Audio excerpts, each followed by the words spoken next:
윤석열 대통령의 방일을 하루 앞두고 정부의 일제강제동원 해법안에 대한 반발은 더 거세지고 있습니다. 이번 방일 때 일본에 무엇을 또 내줄지 우려된다는 목소리도 나왔는데 윤 대통령은 회담을 앞두고 다시 한번 해법안에 힘을 실었습니다. 취재 기자와 함께 자세히 짚어보겠습니다. 사회일부 송재인 기자 나와 있습니다. 어서 오십시오. 안녕하세요. 성의 있는 호응을 위한 일정을 하루 앞두고 또 무엇을 내어줄 텐가라는 반발의 목소리가 커지고 있습니다. 자, 먼저 대통령이 회담 앞두고 다시 한번 힘을 실은 강제동원 제3자 변제안, 이게 발표된 게 6일이었죠?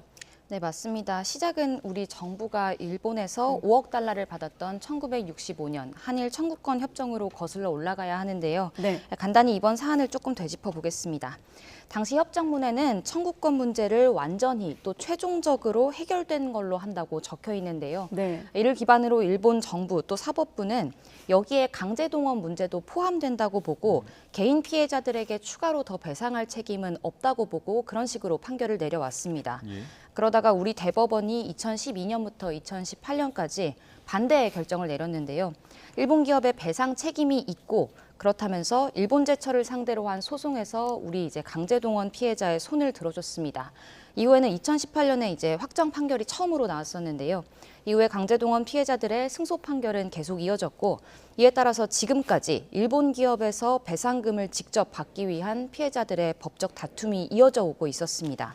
그러던 중 말씀하신 대로 지난 6일 우리 정부가 국내 재단이죠. 일제강제동원 피해자 지원재단, 그러니까 제3자라고 볼 수 있는데요. 네. 제3자가 이를 대신 변제하는 방안을 발표했고 특히 더 논란이 됐던 부분은 이 재단에 출연하는 기업 중에 일본 피고 기업의 참여를 강제하진 않아서 더 논란이 커졌고 결국에는 국내 기업들이 참여할 가능성이 커졌는데 포스코가 오늘 처음으로 재단에 40억 원을 출연하겠다고 밝히기도 했습니다. 예, 지금 피해자들 입장은 갈수록 더 확실해지고 있지 않습니까? 네, 맞습니다. 우선 아까 말씀드린 대법원 판결로 배상 확정 판결을 받은 일제 강제동원 피해자는 모두 15명입니다. 이 가운데 생존 피해자는 이춘식 할아버지와 양금덕 할머니, 김성주 할머니 단 3분뿐인데요. 예. 이 3분은 강하게 반발하면서 거부 입장을 내고 있고요. 네. 이외 일부 피해자 가족들은 정부 발표 방안을 받아들이겠다는 입장도 낸 거로 알려졌습니다. 네. 이춘식 할아버지, 양금덕 할머니, 김성주 할머니, 생존 피해자들 직접 기자회견에 나서서 목소리를 내시지 않았습니까? 네, 특히 양금덕 할머니는 발표가 됐던 지난 6일 정부 네. 발표를 직접 지켜보는 모습이 언론을 통해 나왔었고요. 네. 직후에 언론 인터뷰에서 동량한 돈은 받지 않겠다라면서 즉각 강하게 반발하셨습니다. 일본 가해 기업이 아닌 국내 기업들이 출연해서 만들어진 배상금을 받을 마음은 없다면서 윤석열 대통령을 강하게 비판했는데요. 관련 발언 듣고 오시죠.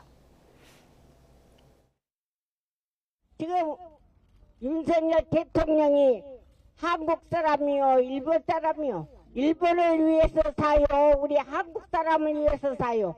도대체 간에 참 이해가 안 가고 나 지금 95살이나 먹도록 그런 식은 처음 봅니다.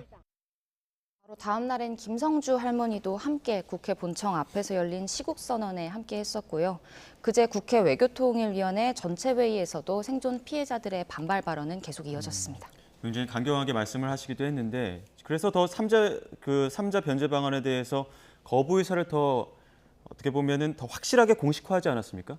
네, 맞습니다. 바로 그제였는데요. 생존 피해자 3명 대리인단이 변제를 하기로 한 재단에 직접 방문을 해서 거부하겠다는 취지의 내용 증명을 문건으로 보냈습니다. 예. 당시 대리인단은 피해자들이 반대 의사를 직접적으로 전달했다는 명확한 증거를 남기기 위해서 이곳을 찾았다. 이런 자리를 마련했다고 설명을 했는데 이 증거라는 건 역시 제3자 변제를 통한 판결금 지급이 정당하냐 혹은 타당하냐를 다투는 법적 다툼을 염두에 뒀던 거라고 볼 수 있고요. 예. 이에 대해서 외교부는 어제 입장을 내놨는데요. 개인의 법적 권리고 각자 결정할 사안이라고 평가하면서도 앞으로 재단과 함께 피해자 또 유족을 만나서 직접 설명하고 이해를 구하겠다면서도 공식적인 면담 일정은 아직 잡히지 않았다고 어제 설명했었습니다. 네. 자, 당사자들뿐 아니라 시민단체, 시민사회에서도 반대 목소리가 확산하고 있더라고요. 네, 지난 주말 서울 도심에서도 대규모 집회가 열린 걸 보셨을 거고요. 오늘 오전에는 한일 문제를 다루는 전문 단체뿐 아니라 노동, 환경, 법조, 여성 분야, 다양한 분야의 단체들이 단체로 기자회견을 열었습니다. 일본 기업의 배상 책임을 인정한 우리 사법부, 그러니까 2018년 대법원 판결이죠. 네. 그 사법부 판결은 물론이고 피해 당사자의 권리를 무시한 방안이라면서 제3자 변제안을 철회하라고 촉구를 했고요. 특히 한일 정상회담을 앞둔 윤석열 대통령을 향한 발언도 강하게 됐습니다. 관련 녹취 듣고 오시죠. 강제동원의 사실을 인정하고 이를 바탕으로 한 사죄 그리고 사죄의 정부로서의 배상을 실현하는 것이 한국과 일본이 공유해야 하는 보편적 가치라는 점을 밝히고 일본에게 사죄와 배상을 당당히 요구하라. 지금 어제 오늘 시민사회단체뿐만 아니라 학계로도 지금 이런 목소리 번지고 있는 것 같더라고요. 맞습니다. 어제는 우선 서울대 민교협 교수들이 공동으로 성명을 발표했었고요. 네. 오늘은 한국역사학회를 비롯해서 40개 역사학 관련 단체들이 공동 성명을 냈습니다. 역시 취지는 같은 거고요. 예. 제3자 변제안을 철회해야 한다는 것이었고 이런 목소리는 대학가 학생들을 중심으로도 오늘은 번진 모습을 볼 수 있었습니다. 예. 전국 18개 대학교에서 한일 정상회담을 규탄하는 시국선언을 진행을 했고요. 미래를 위해서라도 과거의 단추를 제대로 다시 끼워야 한다고 강조하면서 특히 내일 정상회담에서 윤석열 대통령이 또 무엇을 일본 측에 내줄지 걱정된다, 우려된다는 발언까지도 나왔습니다. 대학생의 발언 들어보시죠. 일본 정부와 과거사 문제를 졸속적으로 합의하고 군사협력을 공고히 한다면 자국민의 안전이 지켜지기는커녕 전쟁 비기는 고조되고 평화는 위협받게 될 것이다. 네, 이에 더해서 법적 다툼이 장기화할 거란 전망이 사실 정부 발표 직후부터 꾸준히 제기됐고 아까 호사카 유지 교수님도 인터뷰에서 가해자도 당사자에 포함되어 있기 때문에 어떤 가해자의 동의를 포함해서 법적인 쟁점에 대해서 전망하기도 했는데 자, 제3자 변제 방식이 법적으로 가능한 것이냐가 핵심 쟁점 아니겠습니까?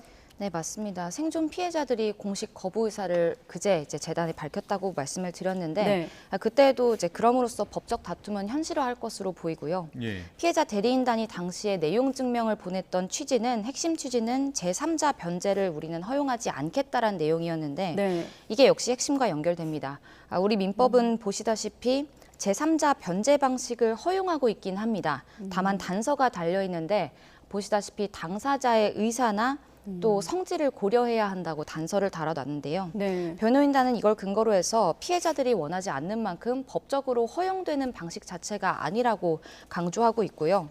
이 경우에 정부 입장에서는 법원에 피해 당사자들이 아닌 법원에 변제금을 맡겨서 채권 채무 관계를 해소하는 공탁 방식을 대안으로 고려할 수도 있는데 이 역시도 앞서 말씀드린 바와 같이 직접 배상과 마찬가지로 네. 같은 기준으로 이게 과연 효력이 있는가 다툴 가능성이 있습니다. 예. 거기에다가 지금 국내 재단이 법적으로 판결금을 지급할 수 있는 주체가 될 수 있느냐 이 부분도 지금 쟁점이지 않습니까? 네, 맞습니다. 당사자 의사와는 또 별개로 이 법적 지위를 두고도 관련해서 논란이 일 수 있는데요. 네. 민법 469조 2항과 연결되는 부분입니다.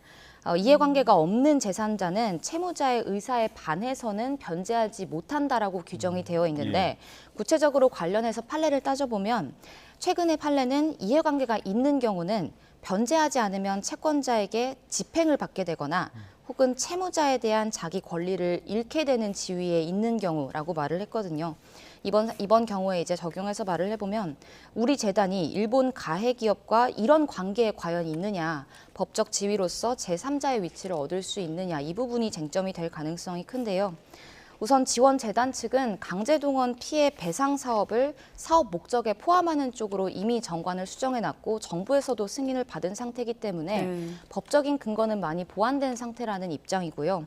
다만 이에 대해서 과연 정관을 이렇게 수정을 해놓은 게 법적 지위, 그러니까 일본 가해 기업과의 이해관계를 소명하는 과정에서 그런 법적 타당성을 입증할 만한 부분이 될 수 있는가, 이 부분에 대해서는 또 그렇지 않다는 의견도 있습니다. 네, 알겠습니다.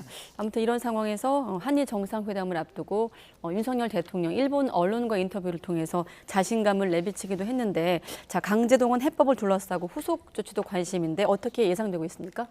네, 우선 미리 어떤 후속 조치가 다뤄지고 또 결과로서 나올지는 예단하기는 쉽지 않은 상황인데요.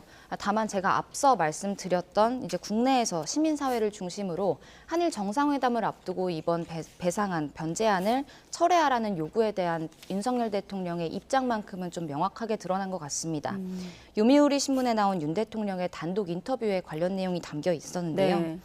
한국 정부가 발표한 강제동원 해법이 이후 정권이 바뀐 이후에는 뒤집힐 수 있지 않느냐, 혹은 다시 재점화해서 논란이 될 수 있지 않느냐는 일본 내부 우려에 대해 윤석열 대통령은 구상권 행사로 이어지지 않을 만한 해결책을 내놨다면서 걱정하지 않아도 된다라는 취지로 답을 해서 인터뷰에 실려 있고요. 네.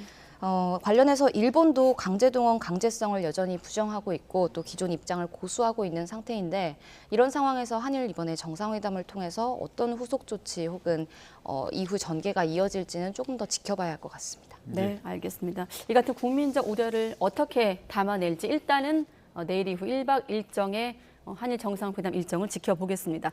네, 송재인 기자였습니다. 수고했습니다.